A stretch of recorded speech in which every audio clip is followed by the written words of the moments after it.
मेरा नाम जी गुरअसीस है और मैं मैनेजिंग पार्टनर हूँ असीस इलेक्ट्रिकल्स, एक चंडीगढ़ बेस्ड फर्म है जो मैं जी डिफरेंट स्टेट पावर यूटिलिटीज़ और रीजनल डेवलपमेंट अथॉरिटीज़ के इलेक्ट्रिकल इंफ्रास्ट्रक्चर को इम्प्रूव और स्ट्रेंथन के लिए वर्क करता हूँ। सर, मेरा पर्पस इस प्रेस कॉन्फ्रेंस को करने का ये है कि मेरे पास कुछ इन्फॉर्मेशन है जो कि कंसर्निंग स्टेट एक्सचेकर के लॉस की है और हमारे रेजिडेंट्स के वेलफेयर की कंसर्निंग है। जब मेरे पास इस पर्टिकुलर जो मैं आपसे इन्फॉर्मेशन अभी शेयर करूंगा, ये जैसी मेरे पास इन्फॉर्मेशन आई, मैंने concerned municipal corporation and even Chandigarh administration के टॉप मोस्ट लेवल के officers apart from administrator Chandigarh को भी इन्फॉर्म कर दिया। बट जब टाइमली मेरी कंप्लेंट के ऊपर एक्शन नहीं हुआ तो ये मजबूरन मेरे को एक प्रेस कॉन्फ्रेंस करके ये जो इम्पॉर्टेंट फैक्ट्स है पब्लिक डोमेन में लाने के लिए मजबूर करा जाए। बेसिकली एक चंडीगढ़ बेस्ड फर्म है जिसके अगेंस्ट मैंने कंप्लेंट दी है, उसका नाम है Sahni electricals. It's house number 3195 sector 28D based इनका ऑफिस है। इन्होंने जी चंडीगढ़ एमसी ने जो एक टेंडर फ्लोट करा था टू इल्यूमिनेट डार्क स्पॉट्स, जो कि एक बड़ी अच्छी स्कीम निकाली थी म्यूनसिपल कॉर्पोरेशन ने to reduce night crimes and आपके एक्सीडेंट प्रोन एरियाज़।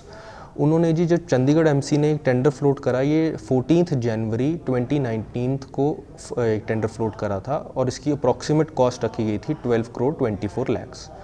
इसका जी टाइम कंप्लीशन पीरियड रखा गया था 6 मंथ्स, मतलब कि टाइम बाउंड मैनर में इसको कंप्लीट करके काम को ख़त्म करना था। अब सर, एक चंडीगढ़ बेस्ड फर्म जिसका नाम मैंने लिया साहनी इलेक्ट्रिकल्स ने इस टेंडर को कोट करा।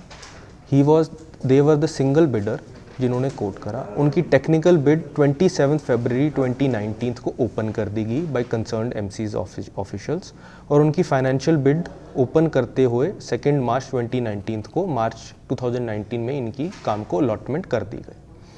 अब सर, इस जो कंसर्निंग में टेंडर की बात कर रहा हूँ, इसमें एक बड़ी इंपॉर्टेंट क्लॉज है, important clause number 8 sub clause C.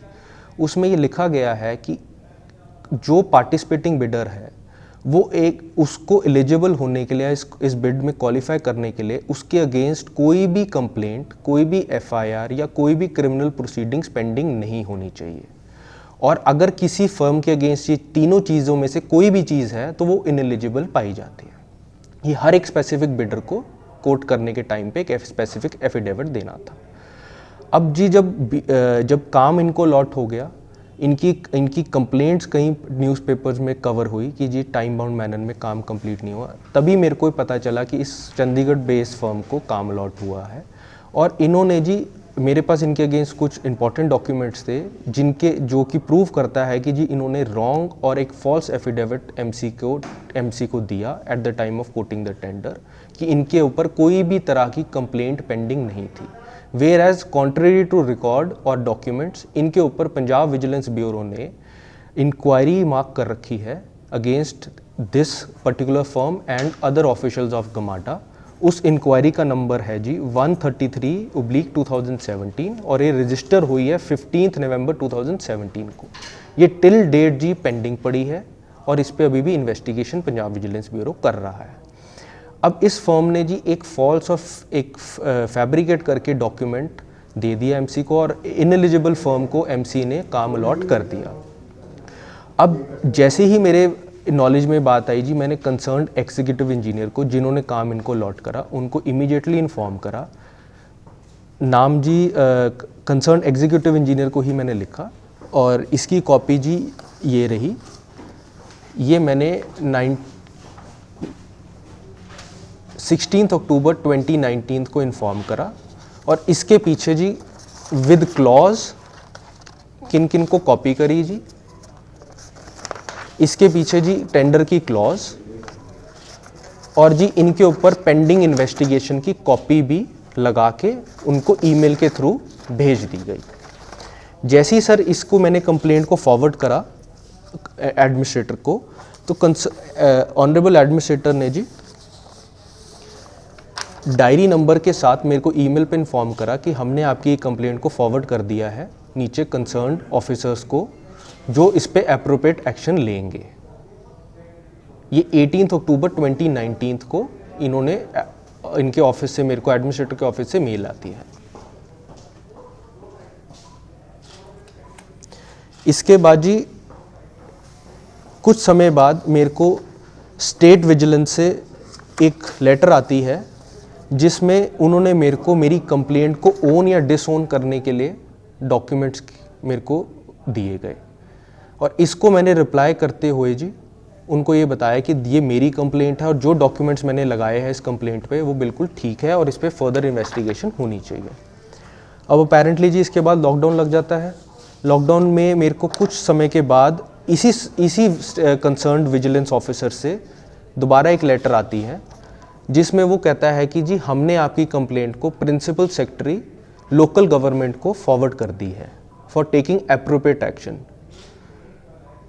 उसके बाद जी आज तक ना ही मेरे को मेरी कंप्लेंट के ऊपर कोई एक्शन टेकन रिपोर्ट का स्टेटस दिया गया है, ना ही मेरे को इसके बारे में कुछ इन्होंने कंसर्न्ड एमसी के ऑफिशियल्स ने या स्टेट विजिलेंस ने मेरे को इसके बारे में बताया कि क्या हमने इस पर इन्वेस्टिगेशन करी है। अब जी मेरा ग्रीवियंसेस ये है और मैं ये डिमांड ये करता हूँ कि जो एक इनएलिजिबल फर्म है जिसने अप्रॉक्सीमेटली 2 करोड़ का स्टेट एक्सचेकर को लॉस करा है, उसकी पेमेंट्स एमसी ने रिलीज़ कर दी, बैंक गारंटीज रिलीज़ कर दी, डिस्पाइट नोइंग कि उसके अगेंस्ट मैंने टाइमली एक इन्फॉर्मेशन कंप्लेंट के थ्रू दे दी गई है विद डॉक्यूमेंट्री रिकॉर्ड। आज तक जी 2 साल हो गए मेरी कोई स्टेटमेंट रिकॉर्ड नहीं कराई गई इस केस में, और इस फर्म के against as per the procedures जो टेंडर के अंदर थे इसको ब्लैक लिस्ट करते हुए, इनके टेंडर की अलॉटमेंट को कैंसिल करते हुए और इन पे एप्रोप्रिएट एक्शन या एफआईआर या जो भी केस इन पे रजिस्टर करना था as per relevant sections of IPC और सीआरपीसी और आपके प्रिवेंशन ऑफ करप्शन एक्ट, वो अभी तक कुछ नहीं हुआ। इसको देखते सार जी मैंने अब सीबीआई में कंप्लेंट अपनी लॉन्च करवाई है और विद डिटेल डॉक्यूमेंट्री एविडेंस उनको दिया है, और मेरी कोशिश ये है जी मैं कमिंग थर्सडे या फ्राइडे उनके पास अप्रोच करके इस कंप्लेंट को परस्यू करवाऊँ। क्या आपने भी अपना टेंडर फाइल किया था सर? मैं इस टेंडर बिल्कुल अच्छा क्वेश्चन है आपका सर। इस टेंडर में अपार्ट फ्रॉम दिस क्लॉज अलग क्लॉज और भी क्लॉजेस थी जिसमें आपकी वर्क एक्सपीरियंस सर्टिफिकेट के अकॉर्डिंगली भी आपकी क्राइटेरिया को मीट करना था। मेरी फर्म उस क्राइटेरिया को मीट नहीं करती थी, तो मैंने इस पर्टिकुलर बिड में पार्टिसिपेट नहीं करा। आप सानी इलेक्ट्रिकल्स को कब से जानते हैं? सर ये मेरे ख्याल से मैं इनको 15 या 20 सालों से तो जानता हूँ जी। आपके कॉम्पिटिटर है? हाँ जी मेरे कॉम्पिटिटर है जी। पर्सनल इंटरेस्ट भी इसमें है? सर मेरा पर्सनल इंटरेस्ट कुछ नहीं है, मेरा सिर्फ इंटरेस्ट ये है कि जो डॉक्यूमेंट्स मेरे पास है वो इस पर्टिकुलर टेंडर के अगेंस्ट जाते हैं। इन्होंने इस पर्टिकुलर टेंडर में फैब्रिकेट करके फॉल्स डॉक्यूमेंट्स लगा के इस टेंडर को इलीगली ग्रैब करा गया है। जिसने पेमेंट्स रिलीज करी है उन अधिकारियों के नाम आप जानते हैं? सर नाम तो नहीं पता, डेजिग्नेशन मेरी ज़रूर होती है कि जो टेंडर इनवाइटिंग अथॉरिटी होती है या ऑफिसर होता है वो एग्जीक्यूटिव इंजीनियर होता है, वही पेमेंट्स रिलीज़ करता है। और एमसी में क्या मेरे को पेमेंट्स का जो रिलीज़ करने का प्रोसेस है वो मुझको मालूम ज़्यादा नहीं है। आपको एलिगेशन आपके जो है एग्जैक्टली सीधा उन्हीं के ऊपर है? सर मेरे तो फर्म के अगेंस्ट है और कंसर्न्ड ऑफिसर्स के अगेंस्ट अब एलिगेशन मेरे ये है कि जब मैंने उनको टाइमली इन्फॉर्मेशन दे दी, उन्होंने मेरी अभी तक स्टेटमेंट रिकॉर्ड क्यों नहीं करवाई गई, इस कंप्लेंट के ऊपर उन्होंने अभी तक कोई फेयर इन्वेस्टिगेशन क्यों नहीं करवाई गई। अपार्ट फ्रॉम इन्वेस्टिगेशन उन्होंने इस फर्म के अगेंस्ट सारी पेमेंट्स रिलीज़ कर दी गई और उनके ऊपर कोई भी action as per procedures laid down in the tender document कुछ भी नहीं लिया। आप कहाँ के रहने वाले? मैं चंडीगढ़ बेस में रहने वाला हूँ जी, सेक्टर 44 में। अच्छा, आपकी जो फर्म है वो कहाँ पे? वो भी चंडीगढ़ बेस्ड है जी, बट वो different utilities power utilities state owned के प्रोजेक्ट्स को एग्जीक्यूट करती है। बेसिकली अभी करंटली मैं पंजाब में गमाडा के लिए वर्क कर रहा हूँ जी। तो अगर आपकी सुनवाई कहीं नहीं हो रही है तो आप सीबीआई में जाने की बात कर रहे हैं? सर मैं आपने और कोई और लीगल नोटिस या ऐसा कुछ करने? सर अब मेरे पास सिर्फ ऑप्शन ही है बचता है कि अब मैं सीबीआई के पास अप्रोच करके इस कंप्लेंट को परस्यू करूं। अगर सीबीआई भी थोड़ा सा इसको डिले करती है तो मेरे पास सिर्फ लास्ट ऑप्शन मेरा रह जाएगा to approach the honourable courts, और उस पर उनको मैं रिक्वेस्ट करूंगा कि सीबीआई इस मेरी कंप्लेंट को, जो मैंने ऑलरेडी दे चुका हूं उनको 29 नवंबर को, तो उस पर कंप्लेंट को परस्यू करके मेरी स्टेटमेंट रिकॉर्ड करके इस पर एक इन्वेस्टिगेशन करी जाए।